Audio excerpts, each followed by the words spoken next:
What's going on, people? Back with a bang. This is the Money Management, back with another video for you guys today. So in yesterday's video, I gave you guys 5 different skills which will help you become successful. And in today's video, I'm going to be giving you guys 4 different habits which are keeping you poor. So as you guys may know, the rich are separated from the poor purely by how they manage their money. So I don't know if you guys are managing your money properly. I don't know if you guys are doing certain things that you think you're managing your money properly. But in today's video, again, like I said, I'm going to give you guys those different habits which are stopping people from becoming rich, which are keeping people poor, which are slowly hurting people on their road to financial success. And of course, me being the money management, my aim is to help you guys become better with your money, become, close to financial freedom, close to financial success, understand how you can become more in control of your time, all that kind of stuff. But before we get into that today, I just want to say thank you guys so much for, the feedback you guys have left on, recent videos, the subscribing, the comments, the liking, all that is good. So keep that up. Keep that going, and I'll keep, providing you guys with videos, providing you guys with insights, keep trying to help you guys improve each and every day. So I'm going to give you guys those 4 habits in a second, but before we give you those habits, I want to say that, for some of you guys, you might be doing one of these habits. For some of you, you might be doing all of them. It doesn't matter if you do one or all of them. My aim here is to help you guys stop doing all of them. If you're doing one, it might not be as bad as doing 4, but it's still bad. These habits are keeping so many different people poor all around the world, and quite frankly, it needs to stop. So without wasting any more time, let's talk about the first habit, wasting time online.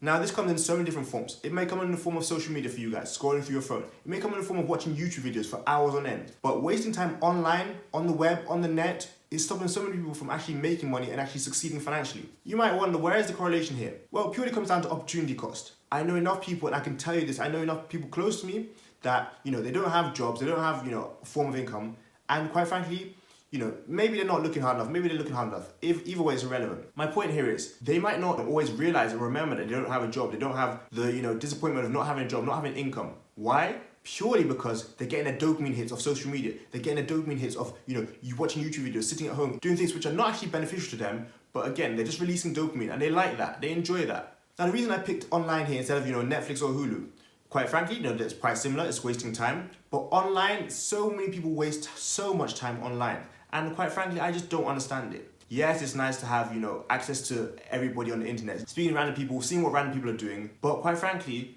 you people who, want jobs, people who want to make money, people who want to succeed in their life, well, you're not doing that because you're exchanging the time that you'll be working or making money or finding new ideas or being creative to purely consume, other people's content, to purely watch videos, binge watch videos. Stay online, stay on the web for hours and hours on day. I know there are some of you guys out there, maybe not you guys watching the video, but there's some people out there who have some crazy screen times on their phones. And, this is not a good thing because a lot of the time, when people are on their phone so much, they're not actually making money, they're not actually creating opportunities, they're not actually finding things which are going to benefit them. And yeah, sure, every now and then I'll sit on my phone, scroll through, look at what's going on, reading latest news, finding out what other people are doing, seeing what, someone else posted. But at the end of the day, it's about you. Why are you sacrificing your time, to create something, to be productive, to make something happen, just so you can look at what other people are doing, so you can sit on your phone for hours on end, reading stuff, looking at other people's content, watching videos. It all needs to stop. That's a bad habit. That's keeping so many people poor. I don't know how many times I have to say this. Time is your greatest asset. Time is your most valuable asset. Once it's gone, it is gone. You're not getting it back. But you have, more time in the future. So why not start preparing how you're going to use that time beneficially? Stop focusing so much on what other people are doing. Stop, getting those dopamine releases. Stop getting those dopamine hits. Focus on what you can do to better your life. It is keeping you poor. Stop wasting your time online. The second habit keeping people poor, looking for short-term happiness. There are plenty of people who do this as well. Short-term happiness instead of, having a long-term vision. They focus purely on the here and the now, on what's happening today. They don't remember, what they can do in 5 months, what they can do in 10 months, what they can do in the future. And this will roll on to, some habits I'm going to mention later. But what I'm really trying to specifically focus on here is some of you guys need to stop trading future rewards for present pleasure. And by that, I mean it comes in so many different forms. It comes in what you watch, it comes in what you do, it comes in what you buy, how you behave. Short-term pleasure obviously never lasts. It's about the long-term vision, the long-term goal. What you want to do, 5 years down the line. What you want to do 10 years down the line. What you want to be 6 months from now, a year from now. If you want to relate it to, how you can become poor in that way, it could come down to spending money. You know that you don't have, that much money. But you want to buy something right now. You already have in your mind that if you spend this money now, it will stop you from having some opportunities 6 months down the line. If you spend this money now, you might not even be able to make it to the end of the week, before you have to pay rent. We've all been in a position where, we have money and we have the need to spend it purely just because. When in fact, we'd be better off saving it. We'd be better off doing so many different things with it. But this habit here, I'm obviously relating it back to money. But in the whole context of things, it can come down to so many different things again.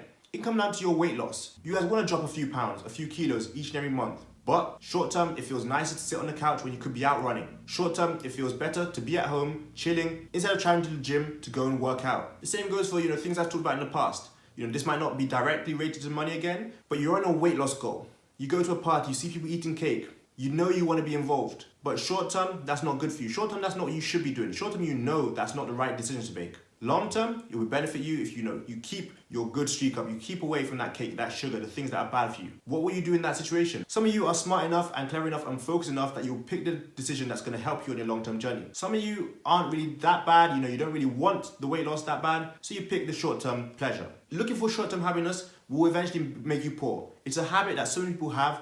Just looking for short-term happiness. What's going to make them happy now? You cannot always live purely for today. You have to think about tomorrow, 6 weeks from now, 12 weeks from now, 5 months from now, 12 months from now. Because the better you get at delaying gratification, the more successful you'll be, the more rich you'll be. And like I said, this comes down to managing your money. How do you manage your money? How do you ration your money? Are you a minimalist? Do you budget? Do you spend money on what you need? Do you spend money on what's going to help you? Are you someone who can't stop spending? Who spends money on things they don't need? Who spends money just for the sake of spending money? How do you behave? Because your behavior when it comes to your money, your behavior when it comes to looking for short-term happiness, long-term happiness, short-term pleasure, long-term pleasure, will be a huge deciding factor on how you end up living your life. I would much rather work hard or make sacrifices for 1 year, 2 years, which is actually short term, so you can live 10 years free, live 20 years great life, in amazing fashion, doing what you want to do, living out your dreams, having great fun, enjoying every single minute that's going on. Again, I'm going to remind you, do not trade future rewards, the potential of having amazing future rewards, for short-term pleasure. The third habit, keeping people poor. Spending more than you can afford to spend. So here I want to pick up on two things. To avoid spending more money than you have. I also want to tell you guys to avoid spending more money than you make. These are two things which are different, but they're related. Spending more money than you have. The fact that you have $1,000 in your bank account does not mean you should go out and spend $1,000 on a new iPhone. There is no need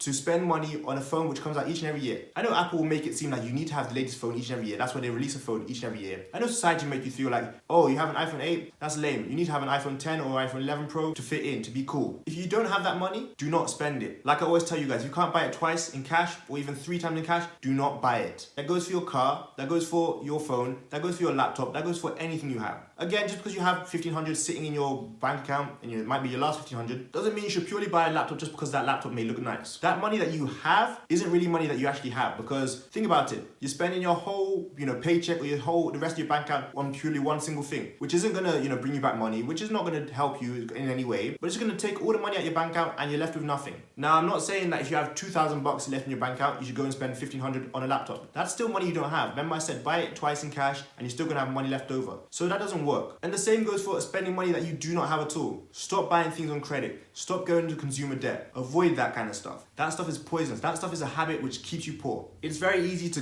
be that person who wants to buy something because they've got a credit card, they've got a $2,000 limit, they've got enough money to spend from that credit card. But in theory, quite frankly, that money is not yours. You don't have that money. So it goes back to my first point of, avoiding spending the money you don't have. Buying things that you cannot purchase twice or 3 times in cash is just as bad as buying things on credit, buying things with money that you don't have. But in this case, I want you to understand that I'm not saying don't spend money at all, because you will lose money in this game. And let me tell you, I've lost a lot of money, but I'll tell you this as well. The money I've lost in real estate, in stocks, in investing, in my business, I'll do it all again. The money that I lost, buying shoes, buying nice clothes, buying the newest car, it wasn't worth it. And I'll tell you truthfully, the money that I've lost in real estate, stocks, investing in my business is a lot more than the money I've lost spending money on, shoes, clothes, that kind of thing. But the fact of the matter is here, I learned good lessons from both, but the more important lessons were coming from the investment side. Because the pain that kind of thing caused me is nowhere as near as bad as the pain that, buying things that don't even matter caused me. I know when it comes to investing, it's going to help me so much more, in the near future, in the future, long term. But again, the money I spent on clothes, shoes, nice things is a different kind of pain. And again, if you want to know which pain is better, I definitely advise you try and spend money on investments, on things that are going to improve you, self-investment, that kind of thing. Yes, you may not have the money from the stuff you've invested, but it's better than having, clothes, shoes, watches, jewelry that you don't even wear anymore. That purely is just nonsense. You don't need to spend money on that kind of thing. And also think about the fact that the money you spend on your clothes, your shoes, your watches, your jewelry, all that nice stuff, you could be saving, you could be investing, you could be spending elsewhere. The other day someone told me, yeah, I'm 21, I don't need to save yet. That makes absolutely no sense. When should you start saving then? Is it better to start saving and maybe investing by, 21, 22? Or starting when you're 30, 35, 40? Think about what makes sense here. Isn't it better to start, making those financial mistakes early and learning from them and, increasing your financial portfolio, increasing your net worth, increasing your value, than wait until you're a bit older, 30s, 40s, before you start making those decisions to see those changes. You're losing time that way. Be smart, make the right choices, and avoid spending money you cannot afford to spend. 4, having bad friends. Now this kind of rolls off from point number 3, having friends who try and encourage you to buy the nicest clothes or the newest car. I know you guys want to fit in. I know that's completely natural for human beings to want to fit in, but it's not always the right choice to make. It goes back to avoiding spending money you don't have. Bad friends will help you spend money that you don't have. Bad friends will encourage you to spend money on things you don't need. But truthfully, realistically, I'll tell you this, those bad friends are leading you down the wrong path. Again, it's that short-term pleasure. You don't want to do that kind of thing. Get friends that push you to be better. And honestly, even if you're the best person in the group, you're the most important, you're the flashiest, whatever it may be, get out of that group. It doesn't matter. Get in a group where people force you, they push you to become better. They help you increase your value, they help you increase your knowledge, they help you expand on your potential. Not the people who are always, constantly forcing you to spend money, trying to, help you rely on them. Because eventually, like I've said, they're going to lead you down the wrong path. You really don't want to do that. It's not beneficial for you. You want to find the friends who are going to push you to become the best version of yourself. Nothing else. This point is a simple one. Get better friends, avoid having bad friends, because it's a bad habit that keeps you poor. Not only when it comes to spending money, but making your decisions, what you do with your time. All those kind of things are going to be your downfall if you have the wrong group of people around you. So, I hope you guys enjoyed those 4 different habits which keep you poor, and hopefully you guys learn from them and avoid them going forward so you can have a better life. As I told you guys many times before, I'm going to keep helping you guys, try and keep pushing you guys to become better, but you guys need to do your part as well. Lastly, I just want to say, make sure you guys check out my smartwatch brand, Time Gear Watches. I would give you guys a business card if you guys were here, but unfortunately you're not. Also, check out those other links in the description. We've got a lot going on there. Just check them out as always. But that's it for today, guys. Thanks a lot for watching. Avoid those bad habits. I've got money making. You got money making. See you guys tomorrow for another video. Peace.